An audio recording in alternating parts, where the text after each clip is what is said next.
It's so good to have you here. Thank you for joining. So, as I said, Nat is our fantastic illustrator. We're talking a minute about that. So, yeah, thank you so much, Gorinda. You're here. Fantastic to have all of your colleagues, internal and external. Yeah, keep going in the chat to add who you are, where you're from, etc. So, we are here united to celebrate these. It only took 3 years, that's all, to get this book done. But of course, there was a pandemic in between. So what do you expect? Maybe I was a bit naive that it was going to be so quick when I started. So obviously, there is a mix here. People who are quite familiar with the book, people perhaps you've never really heard, you don't know what it's about. So I'm going to tell you what the book is about, but just very, very briefly, because I don't want to bore you. But what I really want to talk about, because I want to give the time to those who've been involved, perhaps in contributing to the book, to say a few words about this project. But I just wanted to say, I thought to myself, okay, what can I share in the launch that is not written anywhere and is a bit of a secret, you know, these anecdotes that are behind the scenes. And then perhaps it can inspire some of you. So number one, as I said, this actually started as a project because as a family, we were going to relocate to Australia because my husband is Australian. Anyway, so long story, in the Brisbane area. But of course, COVID had other plans, life had other plans. So that never happened. And then we got displaced internationally in a number of countries, never mind. But the project had started before before the pandemic. And I really thought within 6 to 9 months, hopefully this should be done. But yeah, because of the move, because of the amount of people involved and because of COVID, everything took much, much longer. And it literally took nearly 3 years. So anyway, that's sort of a lesson in life as well. Never mind. But it just came from my desire to write something which was a little bit more comprehensive than what I've seen around about inclusive learning design. Because I think we all agree, whatever is your relationship to education, that that inclusivity, it must be the most important thing, to be able to allow every single student to provide them with accessibility, and a suitable learning experience so that every single student can thrive. Because this one-size-fits-all, which has been the traditional way of teaching and learning, just doesn't work anymore. I mean, it's never worked, but now it really doesn't work. So how can we tailor it? What can we do from a practical viewpoint to make it better? And so the idea is, this is called a practical guide. The idea is to provide case studies, ideas, practical ideas that people have actually used, and what is the current, let's call it best practice, or, you know, things that work or have worked, at least in some context, and see if that can inspire you in your context. So I'd like to say that one thing I want to share, a little anecdote, is how the book starts. So the book starts with a quote. There is a quote there, you know, the epigraph, the page where you do a dedication. And I don't think any of you will know this, but I think it's a really good story. So I will just share my screen to tell you what this quote is about. So the quote, well, maybe I'll tell you the quote first. And then, sorry, I'll just come back to this. So the quote is written on this stone. It's in Italian, but I'll tell you in English as well. In Italian, it reads, "Tutti I passi che ho fatto nella mia vita mi hanno portato qui ora." And in English, that is, each or every step that I have taken in my life has led me here now. Every step I've taken in my life has led me here now. So the reason I started with this is because I really did feel very genuinely that the book is very much a culmination of about 20 years of teaching and learning, of which over 10 in teacher education, helping teachers teach better. And I just thought it very much summed up the way I felt. Because when you're talking about learning design in such a broad and comprehensive way, looking at all different aspects, it does, you have to pull all the threads. It does involve your understanding and your practices in all aspects of teaching and learning, not just assessment, but also, you know, feedback, the way you lead lessons or sessions, the way you design the content, inverted commas, what you did before, the values that are involved. So everything really comes into place. So this is the way the book starts. And this stone is written in an art installation. So if you see here, it mentions Loreto Aprutino, Abruzzo, Italy. So you may gauge from my accent and my name that I'm Italian originally. And my region is Abruzzo. So it's the other side of Rome, central Italy.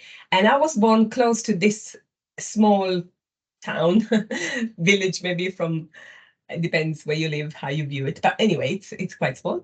And so there is an art installation. And my nieces who live there visited it as part of their interdisciplinary projects. And they visited, it's got these installations for architects, as you can see.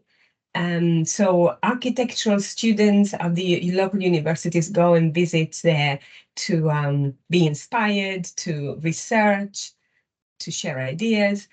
So you see, it's quite alternative. You've got a door on the floor, that's really on the ground. That's really interesting, but it's also pointing to a tree. And so all this context of this art installation, the trees around there, the design of the space is very much about designing the space, although this is an outdoor space. And then they were sending me messages, my nieces, when they visited this art installation. And one of the messages was this: tutti I passi che ho fatto nella mia vita mi hanno portato qui ora.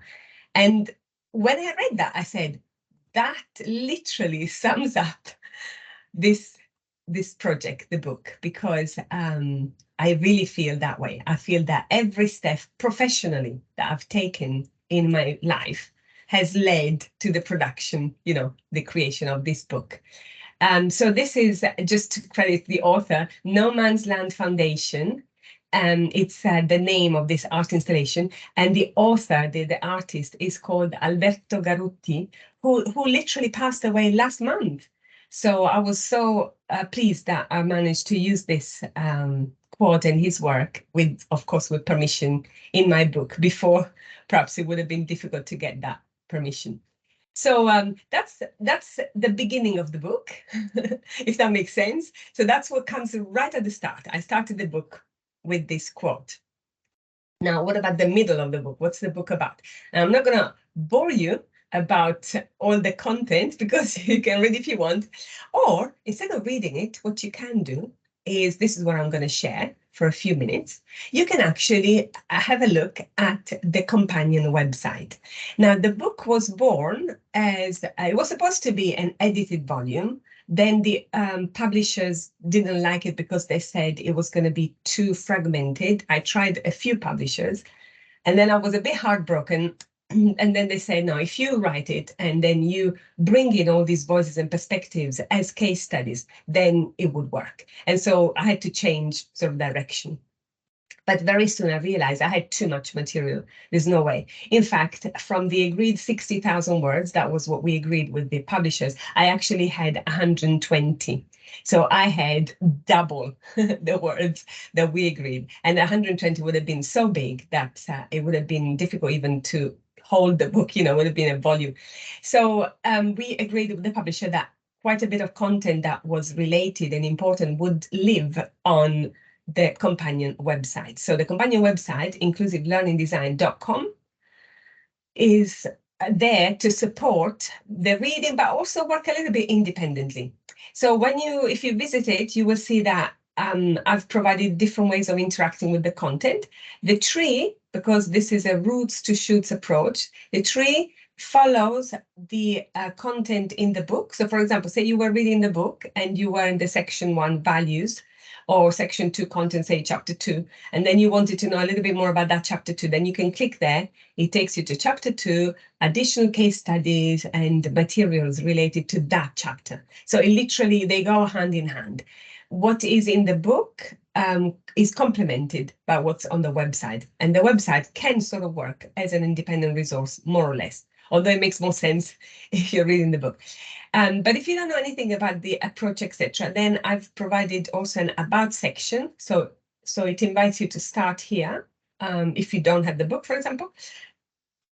And the about is has got 4 different things about this website, and it explains what I just said, how the website is a companion to the book, how it can be used. About the book, what the book is about, why I wrote it, etc. About the approach, and about me, if you want to know more about me. So just to say literally a couple of words about the approach in case this is completely new to you. The introduction, it introduces, so it provides you a definition of inclusive learning design, which of course is very difficult to reach an agreement on what it means.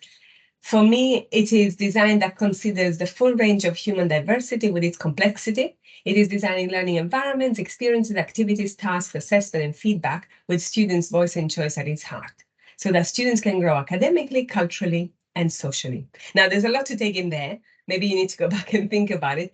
Perhaps later on, there will be a better definition, but once I'd written the book and everything, I thought this encapsulates quite well my view and my own sort of definition.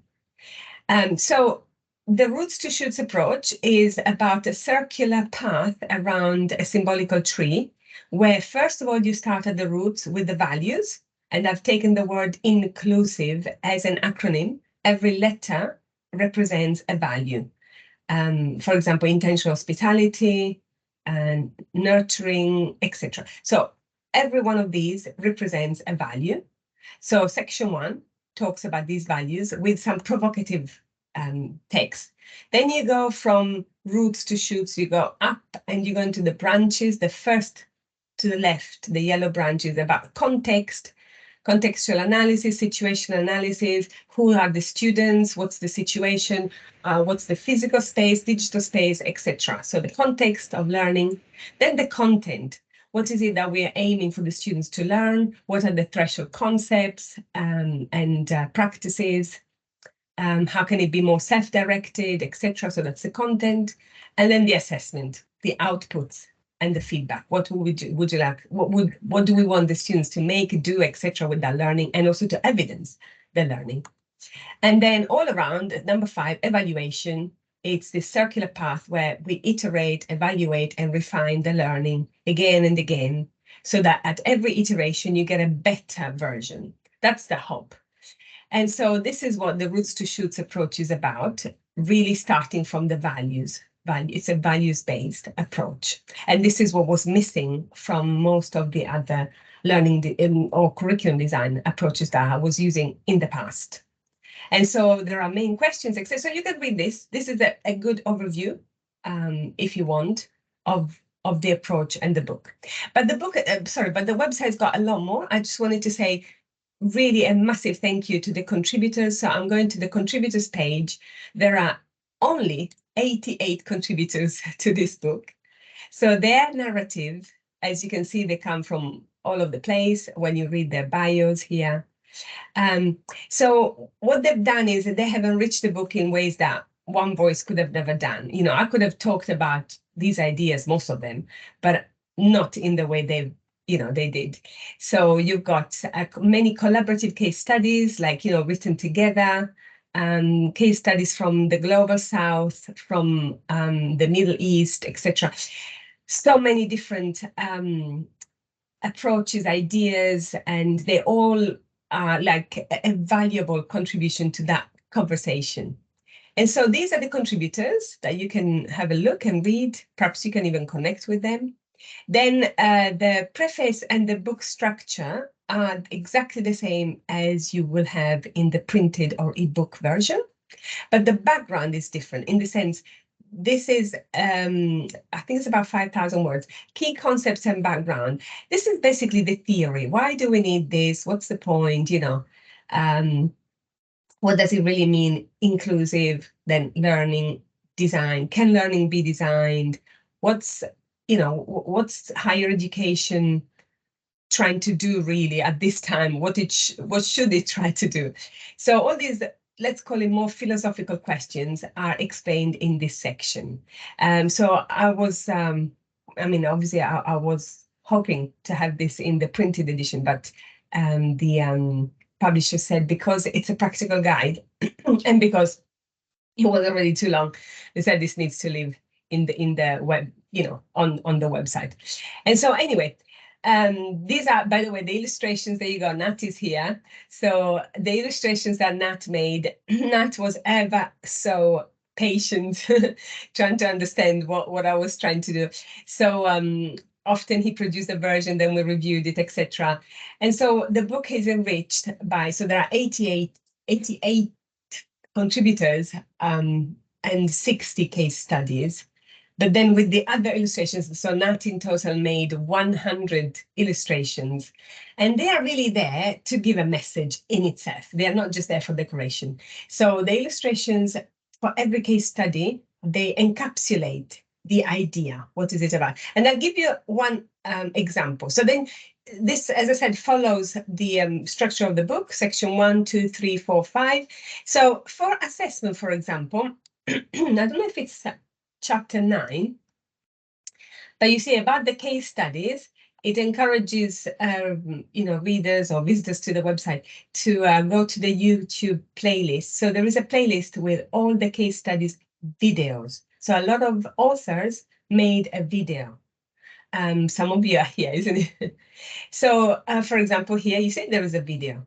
And then if the case study is in the book, it will say in the printed ebook edition, there's a case study by Kay Samble, Linda Graham, etc. And then you can watch the video.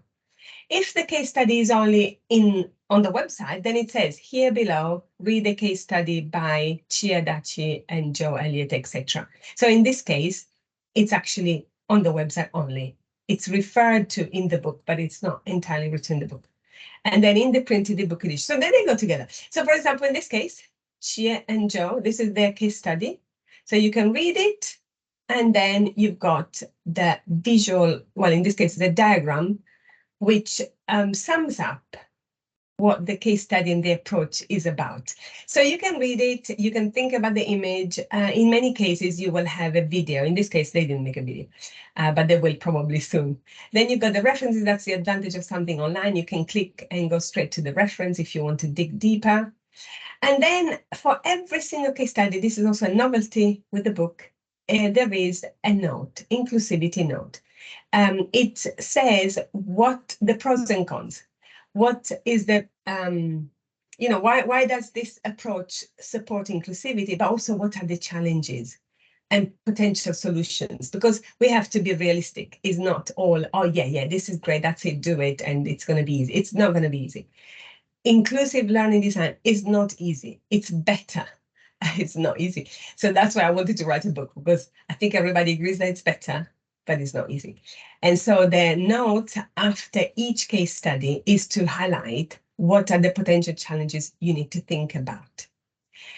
So then the overall, I just want to show you what else is on the, besides this, which then mirrors and complements the book, the sections 1 to 5.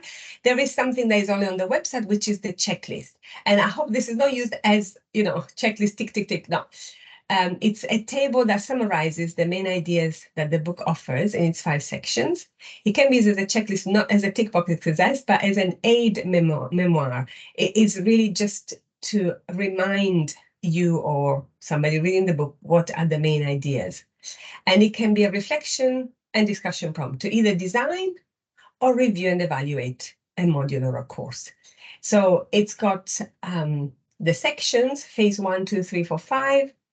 What are the main items? What are the prompts? And then it invites readers to think about the opportunities, the challenges, and the solutions in implementing that idea.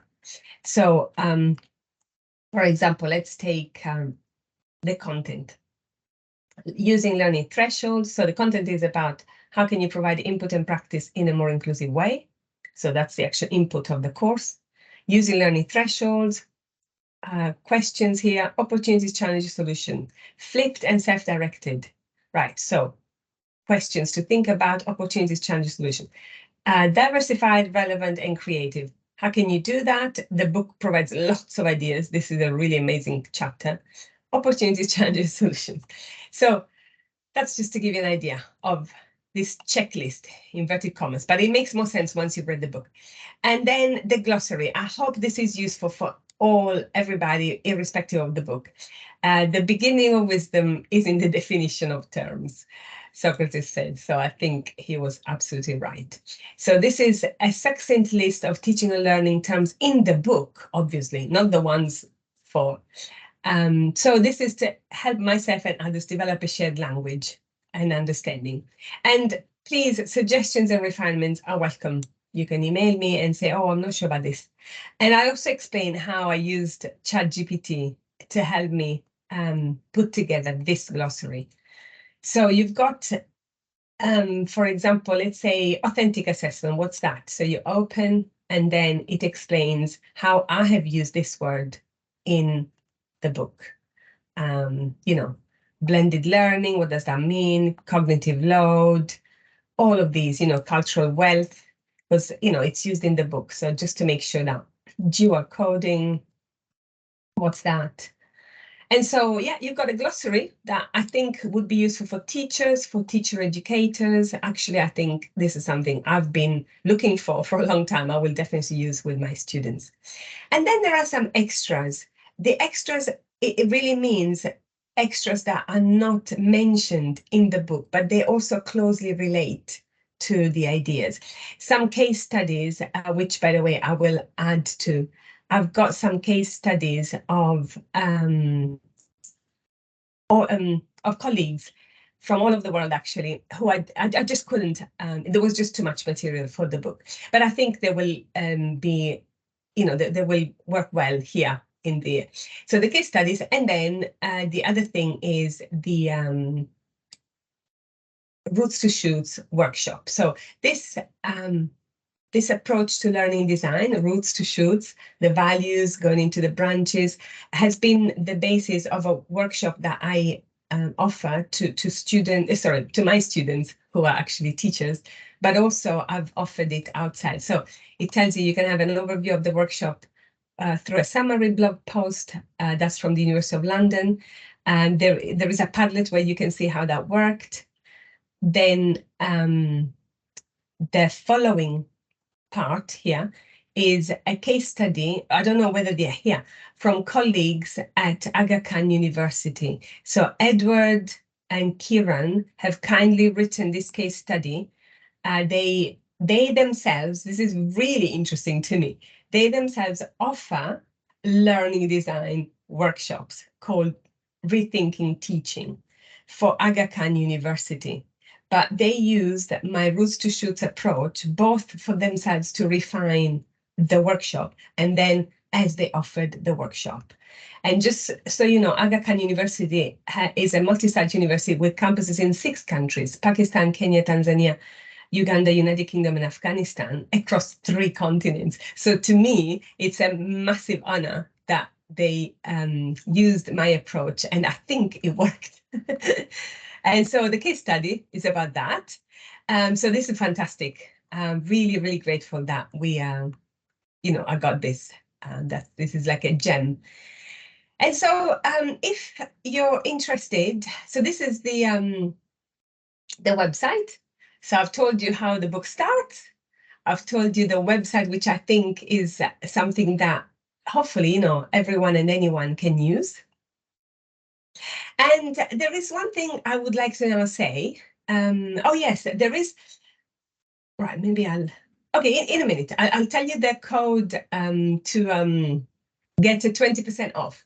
Although in this moment, 20% off is actually offered by Routledge anyway, but I will share, because that's going to come to an end. That's a summer offer. I'm just going to share how the book ends. So I told you how it starts, told you about the website, and I would like to tell you how it ends. It's a poem. Right. So I forgot to open that tab, just a moment. From Ilan Shamir, I think. That's it. Yeah, found it. So this is how the book ends, because I really wanted to end with a poem, and I couldn't believe I found this poem. Oh, sorry, maybe just a moment. Just a moment. Sorry, before I share that, yes, it ends with a poem. But before I share that, I would like to say, what are my takeaways? What have I actually learned? There's so much I learned about writing books, including what not to do. But anyway, that's another day maybe. But I would like to share my three main takeaways. So in the book, which has got the tree, etc., towards the end, one page before the end, it says my main takeaways are, so three things. Takeaway now, one, inclusive learning design starts by interrogating one's values, that's section one, and carrying out a contextual analysis, that's a section two, which should inform the course input, section three, outputs, section four, and evaluation, section five. So it's all together, it's a roots to shoots approach. That's my main takeaway, that we need to start from the values and they need to feed into all other aspects. Then takeaway two, there is an urgent need to center students' partnerships in all aspects of learning design in the spirit of co-creation.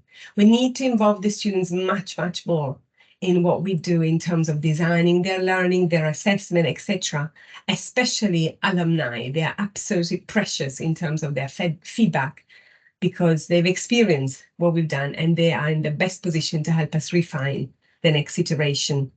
And then takeaway three, inclusivity is an opportunity and a challenge. This book has given you a menu of choices and warnings to prompt you to start your own inclusive learning design journey.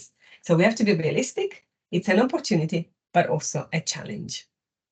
So what's this conclusion? What's this poem? So it's called Advice from a Tree. So it says, dear friend, stand tall and proud, sink your roots deeply into the earth, reflect the light of a greater source, think long term, go out on a limb, remember your place among all living beings, embrace with joy the changing seasons, for each yields its own abundance, the energy and birth of spring, the growth and contentment of summer, the wisdom to let go of leaves in the fall, the rest and quiet renewal of winter. Feel the wind and the sun and delight in their presence. Look up at the moon that shines down upon you and the mystery of the stars at night. Seek nourishment from the good things in life, simple pleasures, earth, fresh air, light. Be content with your natural beauty. Drink plenty of water. Let your limbs sway and dance in the breezes. Be flexible. Remember your roots. Enjoy the view.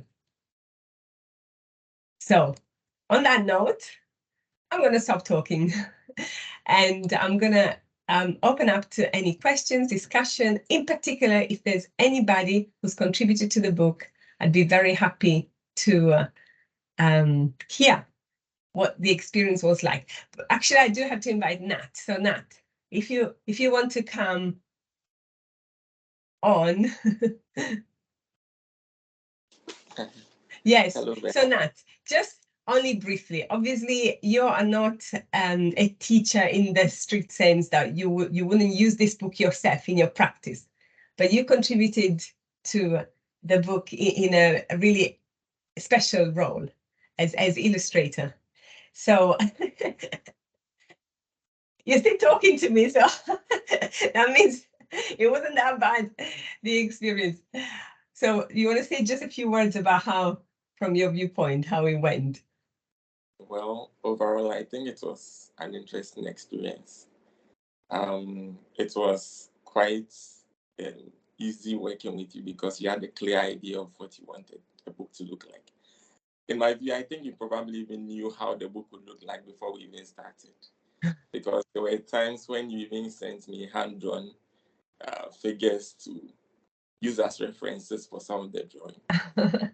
I think overall it was a very interesting experience. It was wonderful working with you. Oh, thank you. I need to clap. Thank you so much. It was such a pleasure. And by the way, I found Nat because I was looking for an illustrator who not only, of course, would be able to represent the ideas in a visual manner, but also I was looking for somebody with a style which would be warm and would maybe use some, like the colors, something that just would reflect this warmth that I wanted to convey. And so that was the perfect fit, because I think there's some things like about the colors you used, and just really great. It fits. It fits very well. So thank you. Steve has come on. You want to say a few words, Steve? Sure. Yeah, I just having published a book over COVID as well. Yeah. We only have like 12 authors, so to have you produce a book with 88 authors, 60 case studies, like myself and my co-editor were both talking about just how incredible it must have been to be able to orchestrate that many authors, to do them properly, kind of do the cross checks and get everyone to read each other's, and it's quite a feat. So congratulations, very impressive stuff. In fact, it's true. No, I must say that that's maybe something I learned. That perhaps is a little bit too much, but in terms of the amount of chasing and everything. But actually, most people were very good, and I didn't have to do that. But yeah, it was a bit too. Maybe it was a bit too many. But next time, maybe I just shrink a little bit. Actually, Steve has written a really wonderful case study. I'm looking for the. I wanted to see if I can find the video. Oh yeah, because I put yours in the. I was trying to remember, where is it? We used it as part. That's it. Yeah, I got it. Yes. So I'm going to share that. So this is an example of what I was saying before. So Steve has written so chapter 5 under flipped and self-directed. So for every chapter, I put the abstract, and then I just say briefly what are the case studies. So in the printed ebook edition, there are 3 case studies about various ways of using flipped learning in conjunction with the classroom blog, through the use of instructional videos, and within the teams-based learning approach. So if you were reading the book, let's say, it would point to, so you would come to chapter 5, and then if you click here, it would take you, hopefully, yeah, that's it. And that's the video from Steve, which is fantastic. Yeah, really, really pleased to have that. And then that enriches your reading experience so much. This is one thing that I wanted to do. I mean, sincerely, unfortunately, this is often the case. Books talk about wonderful ideas, but the book itself, or the way it's put together, doesn't have anything to do with that. So I wanted to walk the walk, and it was, again, challenging. But I thought, well, I'm talking a lot about UDL, providing different means of expression and of interacting with the material. So I have to do the same. So I thought, yeah, I'm going to have a printed book, but I would really like to have at least videos, etc., and this companion website, so that people can interact with the content in different ways. So thank you. You really enriched it a lot. Actually, one thing is, somebody who wasn't able to come today, I'm just going to go to the... So they said, I'm sorry I couldn't come, but I would like to give my little sort of testimonial. So I'm going to read that. So this is Aneta. She has written a case study about using threshold concepts, and she's made a wonderful video. So I'm going to just go back.